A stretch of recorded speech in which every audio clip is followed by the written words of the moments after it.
What we're doing today is we are going to create, personalize, and action an effective singing practice. That's what's going to happen. So at the end, by the end of this workout, by the end of our time together, you will have done a vocal wake-up, a vocal warm-up, a vocal workout, and a vocal warm-down.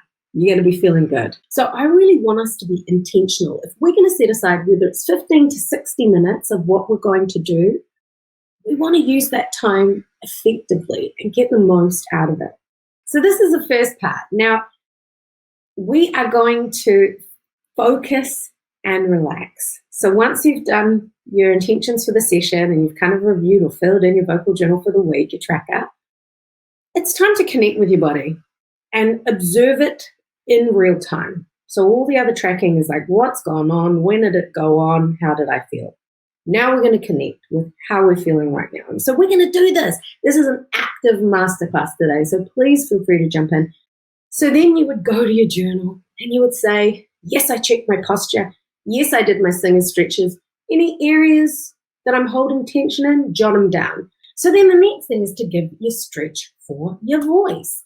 And I call this a vocal wake-up and a check-in. Now, when we siren, it is a small, controlled sound, just like we did with the stretches. We weren't kicking our legs up in the air, doing anything dynamic, or we need to ease into things. We want to be listening for any gaps, no sound, how does it feel? After you've done your vocal wake-up, you have a vocal warm-up.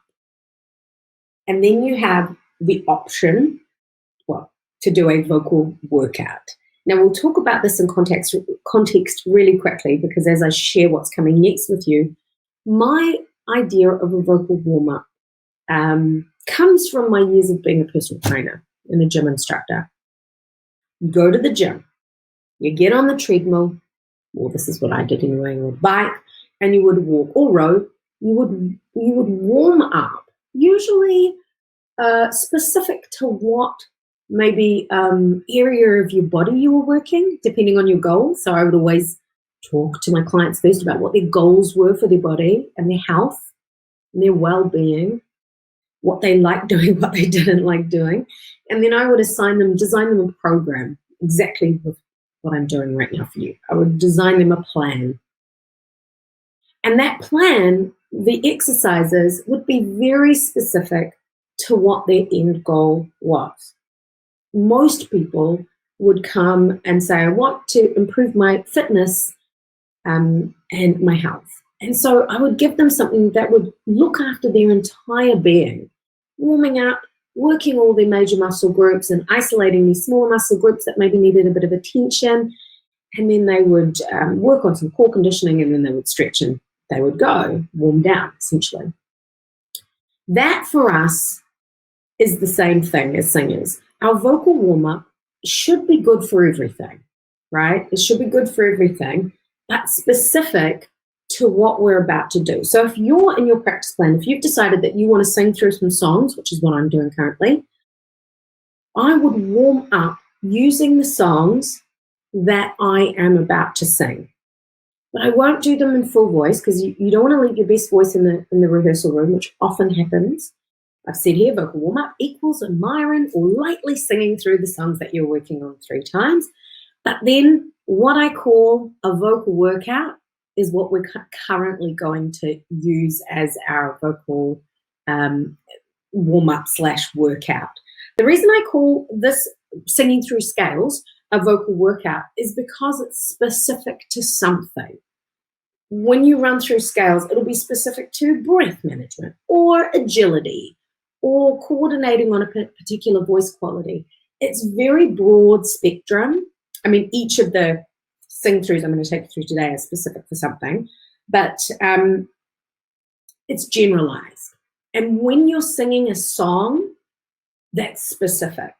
And so to Myron through that song as a workout, and just to really song study your song, look at the breath, look at the choices of voice quality, look at the range, look at the options that you have for telling the story. That's very specific.